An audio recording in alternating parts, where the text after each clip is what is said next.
Hello and welcome back to TF1C, the Formula 1 chat. We are here for our Formula 2 British Grand Prix review. We've done W Series, Formula 3. They're already out on the channel, so go check them out if you haven't already. Now it's time for Formula 2, the step before Formula 1. And what a chaotic Grand Prix weekend it has been. Absolute mental weekend. Ups and downs for most drivers. Absolutely but what insane. a weekend for the American man. Okay, we'll get onto that in a moment. But a very chaotic weekend. I think this weekend very symbolised what Formula 2 is. Just a honing ground for young talents. It demonstrates the best and the worst qualities. We saw the talent and the ability and potential in drivers. But also the mistakes. And we saw the dangers of motorsport. Indeed.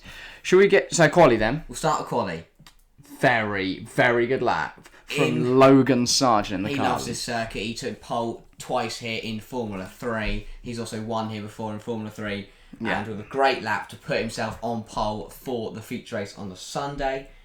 He shared the front row with Mercedes Junior Frederick Vesti. Yeah, well, I kind of forgot he was P2 because of what happened in the race, but we'll get onto that in a moment. But yeah. P3 was championship leader Felipe Drugovich, and he shared the front row. It was actually the top two in the championship on the second row. Yeah. Theo Pourchaire fourth. Liam Lawson with a good lap put himself in fifth. Ayumu Iwasa in sixth. Jack Doohan in seventh. Oh. Yuri Vips questionably racing this weekend. Found himself eighth. Fittipaldi ninth, and Ruvela round out the top 10. So, for the sprint race, cheeky reverse grid, Ruvela on pole on the Saturday. Wet race, first time had a wet race this season. So, yeah, it's Ruvela and then Fittipaldi, Vips and Jack Doohan. And Ruvela looked alright, had some decent pace out front, didn't look like he was going to be challenged too hard by Fittipaldi. Fittipaldi dropped off quite significantly, but it was actually Jack Doohan and Ayumu Iwasa who were just powering through the grid. Yeah, they managed to get up there. It was that one of those where those two saved their tyres, and in the wet you have to do that. Yeah, it's the likes of Ruvela pushed them way too hard. That's what we've seen, right?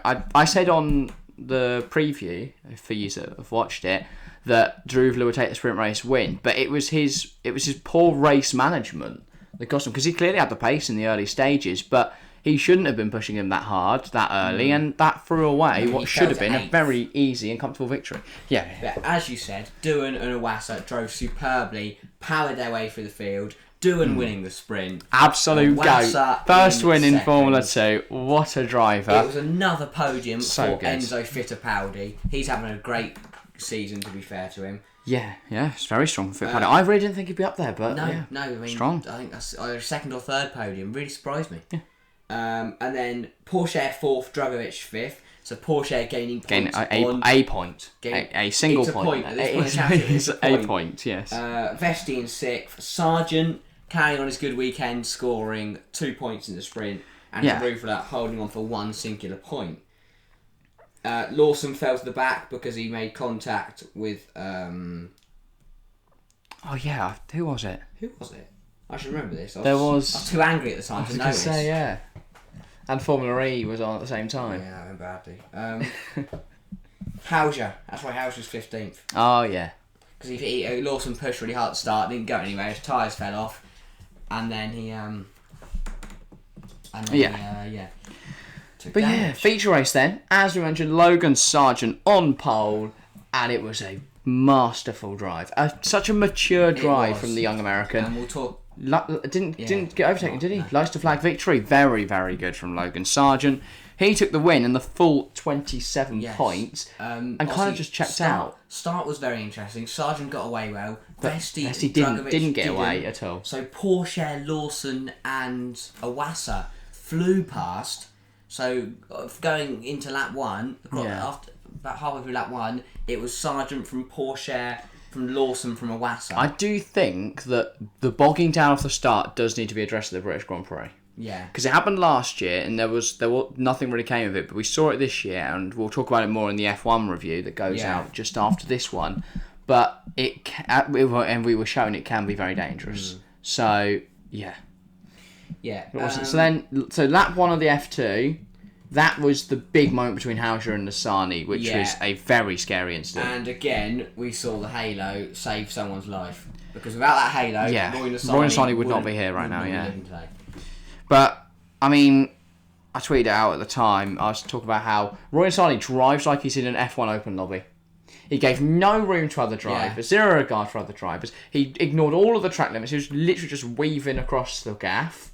He just, was throwing it in at the most, just ignored all the rules, putting just ridiculous defensive moves, refused to let others past him, and that's what caused the incident with Hauser. So he just, I mean, it's the most bizarre defence I've ever seen. So Lasani ran wide coming out of Stowe, then Hauser's going for the move on the inside. Lasani shoves him on the grass. Genuinely, the worst piece of racing I've lost his tyre because they've made contact, and then Hauser's just a passenger to his own accident. And then Lasani comes around the corner. Yeah. Hauser, I mean, the sausage curb needs to be addressed. Sausage curbs should not be on racetracks because we saw today how dangerous they can be. Yeah, definitely. I think the 50-50 argument is also that if the sausage curb isn't there, Hauser would have piled into the side of potentially, or if damage? There isn't a driver there, piles through, it goes through to the wall because he's obviously, if there's enough momentum. I don't think he does go to the wall, but there's also the fact that if it deters people from doing cutting the corners, but it does make it more dangerous. So supposed to increase safety. But in this instance, it reduces it, so you've got to weigh up the two. I think it's very rare, though, that a driver would have ended up flying over like Hauser I think did. If you've got junior series running there constantly, and the amount of different series that go there, because that's a touring car, you see both of them flipping over. And realistically, you argue the point that the track should be 100% safe for every possibility. Exactly. I mean, we saw, we'll talk about the F1 incident in the F1 video, but we saw how that kind of incident is incredibly rare. Oh yeah. So the Zhou incident. So the track has to be prepared for that. Track needs to be prepared what we're saying for every scenario. Round that up, that incident, Lasani drives like an idiot, and his life was saved by the halo. And the FIA have recognised that it's a 5-place grid drop in the next race, which I think is way too. He shouldn't still be on the grid. Way too high, and a 3 penalty points out to his licence. Point that in this instant he's put his own life at danger, but that could have been any other driver, and he was risking the life. Well, we saw it. It was almost Jack Doohan. Yeah. Hauser almost ploughed into Jack Doohan. So you think that's the difference between 1 second? Yeah. If that was a second later or a second earlier, that's a different driver, and then Lasani's putting their life at risk because he's driving. A slight little difference in direction or speed or anything, and it becomes a very dangerous instance. They're both okay, and the race continued. Then we saw, so it was a checkerboard of ART and Carlin at the front, but so they all pitted. It came out Sargeant, Pourchaire, Lawson, and Vesti in that order. And then, so you had, I think it was, Drugovich didn't continue on, he came in, but the hard runners, the guys who started on the hards, Deruvela, Vips and Doohan. Doohan was the one I was thinking of. Doohan had a slow stop, so he came up behind, but some of them were in the mix for it. Drugovich got past Vesti as well around that same time. So, Vips and Logan Sargeant, master at Silverstone, had a fantastic weekend. Took maximum points from the weekend. Pourchaire took second, gaining more points than Drugovich in the championship. So a very good weekend for him. Liam Lawson, back-to-back podiums in the feature races now. He's starting to pick up a little bit of form, and that is good to see. Drugovich took fourth, so still a decent result for him. Vesti took fifth, he'll be happy with that. Vips to Deruvela Armstrong, I believe. Yeah, Vips sixth, Deruvela seventh, Armstrong eighth, Doohan took 2, and Hughes took the final point. Great job, Jackie, doing a lovely little 12 points haul. And your first win in Formula 2. Loved it. So Doohan fan, very strong weekend. Looking at the championship then. Yeah. We have got Uno Dots, Tres, Cattles, Cans, I don't know what these numbers are, but 7, I think, rounds left. 7, yeah. Yes, 7 rounds left in this Formula 2 season. 14 races. Including Austria at this weekend. Yes. This coming weekend. This time in a week's time, you'll be watching us talk about the Austrian Grand Prix. But our preview will be out in 4 days, so look out for that. But yeah, Drugovich still leads the way. The gap has closed by 7 points. So he now only leads by 42. So 148 for Drugovich, 106 for Pourchaire. Sargeant closes up big time. He got 29 points this weekend. Pourchaire just the 23. So another 6 points for Sargeant. He's now on 88. So not too far off Pourchaire now. Drugovich he dropped behind Sargeant, obviously, because Sargeant got that win. So Drugovich on 80. And there's a big gap.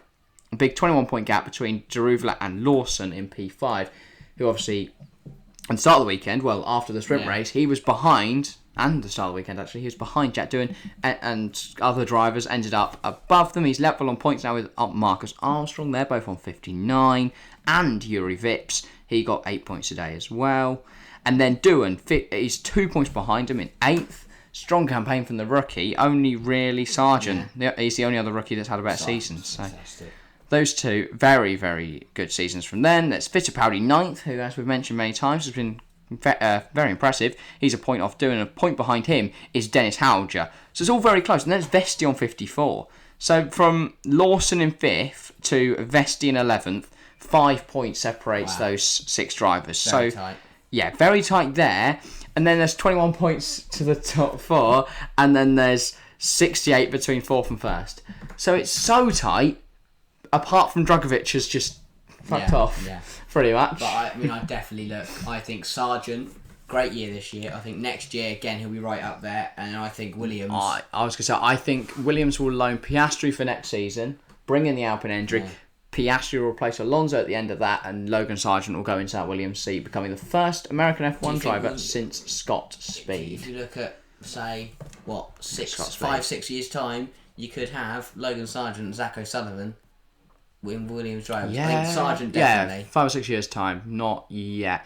The problem is, Albon intrigues me. Because what's going to happen? Because he can't go into AlphaTauri, he can't go into Red Bull. I don't see that happening. I think his ties there are over. He's still part of the academy in case he produces a madness. But yeah, I just don't see where Alex Albon goes now. Because McLaren? If his performances went up insanely, I think the problem is Alfa Romeo have Zhou bringing in money right now and performing really, really well, and Pourchaire. So they've got a youngster coming through.